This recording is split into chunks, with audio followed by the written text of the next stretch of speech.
Bismillah, alhamdulillah, wassalatu wassalamu ala rasulillah, amma ba'd.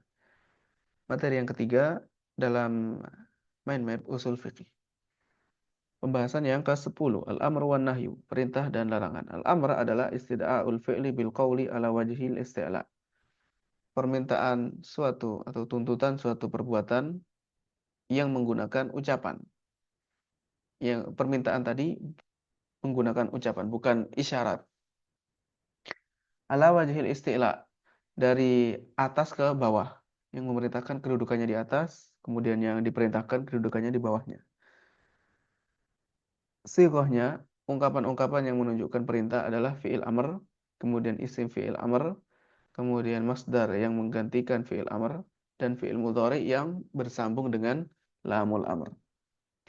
Tetapi terkadang tuntutan suatu perbuatan ini diambil dari selain sighatul amr. Contohnya adalah disifati bahwasanya hukumnya fardu atau wajib atau mandub, sunnah atau ketaatan.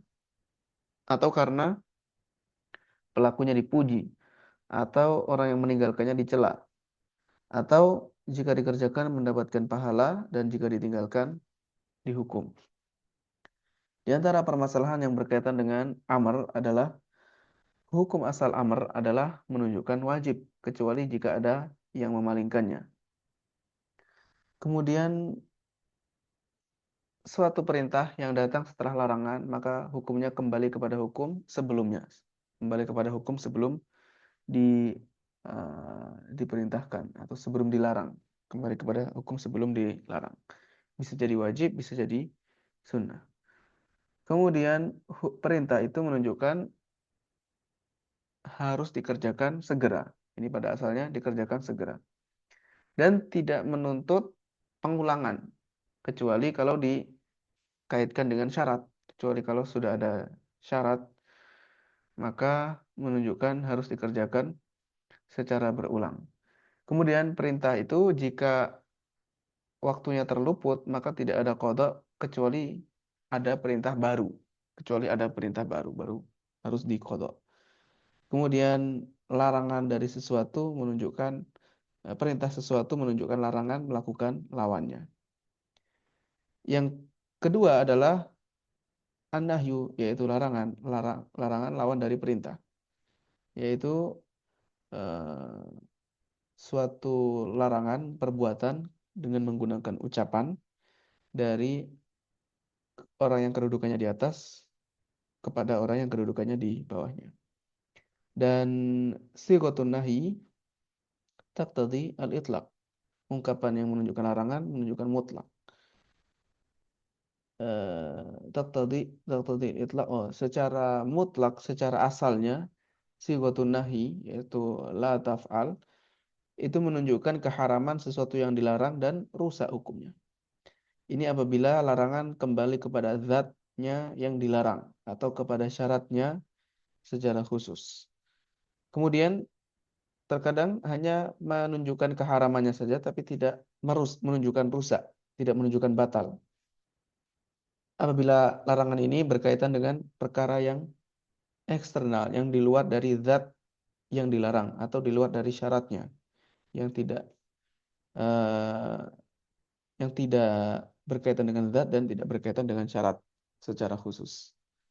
Misalnya larangan memakai memakai eh, memakai cincin emas bagi laki-laki pada saat sholat. Nah, itu tidak berkaitan dengan perbuatan sholat, tidak berkaitan juga dengan syarat sholat, tidak berkaitan dengan satrul aurah. Berikutnya adalah pembahasan tentang an-nasakh. Nasakh adalah raf'u hukmin dalilin syar'iyyin aw lafdhihi bidalilin minal kitabi aw sunnah. Menghapus hukum dari suatu dalil syariat atau atau lafadznya dengan dalil dari Al-Quran dan Sunnah. Di antara pembahasan nasakh, nasakh ini terjadi boleh secara akal maupun dan terjadi secara syariat. Kemudian tambahan az-ziyadatu ala nasi ini bukanlah nasakh dan ini ada khilaf dalam masalah ini. Kemudian sebelum diketahui oleh mukallaf, sebelum diketahui oleh hamba, ini bisa terjadi nasakh sebelum diketahui dan sebelum memungkinkan untuk sebelum dia lakukan, sebelum dia bisa melakukannya, sebelum sempat melakukannya, terkadang hukumnya sudah bisa dinasakh. Kemudian nasakh ini terkadang ada yang diganti menjadi sesuatu yang lain, ada badalnya, terkadang tidak. Kemudian terkadang juga dinasakh hukumnya menjadi lebih ringan, terkadang menjadi lebih berat. Lalu boleh nasakh Al-Quran dengan sunnah, dengan hadis mutawatir maupun ahad. Wal mutawatir bil ahad, dan mutawatir bisa dinasakh dengan ahad menurut pendapat yang sahih karena ada khilaf dalam masalah ini. Lalu penetapan nasakh, nasakh ini bisa diketahui, bisa ditetapkan terjadi karena nas atau ijma atau qaulus sahabi atau tarikh. Apabila tidak memungkinkan untuk digabungkan, maka dicari dari sisi tarikh mana yang datang belakangan. Kemudian pembahasan tentang dalil-dalil. Yang pertama adalah Alkitab, yaitu Al-Quran.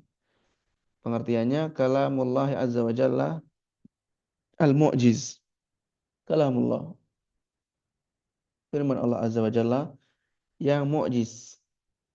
Yang terdapat mukjizat di situ. Al-muta'abbadu bitilawati, yang menjadi ibadah dengan cara membacanya. Munazzalun ghairu makhluk, yang diturunkan kepada Nabi Muhammad melalui perantara malaikat Jibril, dan itu bukanlah makhluk. Minhu bada'a wa ilaihi ya'ud. Datang dari Allah Azza wa Jalla dan akan kembali kepada Allah Azza wa Jalla. Qiraat al-asyar, ini semuanya mutawatir dari Nabi Shallallahu alaihi wasallam. Dan qiraah syadzah adalah yang tidak terpenuhi syarat-syarat mutawatir. Di antaranya adalah karena uh, tidak sesuai dengan rasm mushaf, kemudian juga karena penggunaan bahasa yang menyelisihi bahasa yang masyhur. Kemudian qiraah syadzah ini jika sanadnya sahih maka bagian dari Al-Quran, dan dia hujjah menurut pendapat yang sahih karena ada khilaf juga dalam masalah ini. Kemudian yang kedua, dalil as-sunnah, yaitu hadis ma warada anin nabi, yang datang dari Rasulullah sallallahu alaihi wasallam, baik perkataan atau perbuatan atau ketetapan takrir. Perbuatan Nabi sallallahu alaihi wasallam apabila bentuknya adalah tabiat atau adat kebiasaan, maka hukumnya mubah. Apabila penjelasan sesuatu yang masih global, yang masih mujmal,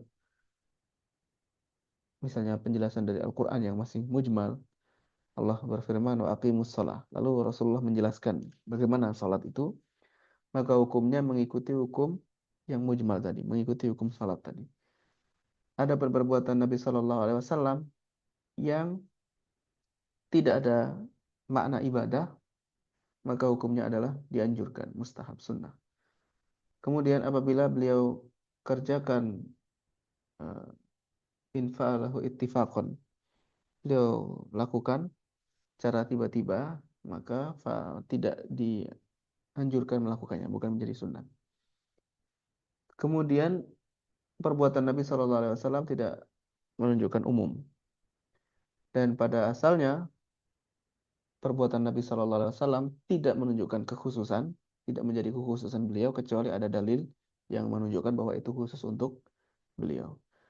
Lalu ketetapan Nabi Shallallahu alaihi wasallam itu hujjah, baik dikerjakan di depan beliau hadir, ataupun disampaikan kepada beliau dan beliau tidak mengingkari, atau dalam kondisi eh, sangat tidak memungkinkan atau sangat jauh untuk tidak sampai kepada beliau, maka ini menjadi hujjah, menjadi dalil. Tetapi kalau ada ihtimal, ada kemungkinan tidak sampai kepada beliau, jadi informasinya tidak sampai kepada beliau, maka itu bukanlah hujjah. Kemudian apa yang ditinggalkan oleh Nabi Shallallahu alaihi wasallam padahal ada tuntutannya, ada suatu tuntutan, maka yang menjadi sunnah beliau adalah ditinggalkan. Dan apa yang beliau inginkan tetapi tidak beliau kerjakan karena ada penghalang, maka sunnahnya adalah dikerjakan. Kemudian dalil yang ketiga adalah ijma. Dan insya Allah akan kita bahas pada video yang berikutnya, materi yang berikutnya. Wallahu a'lam.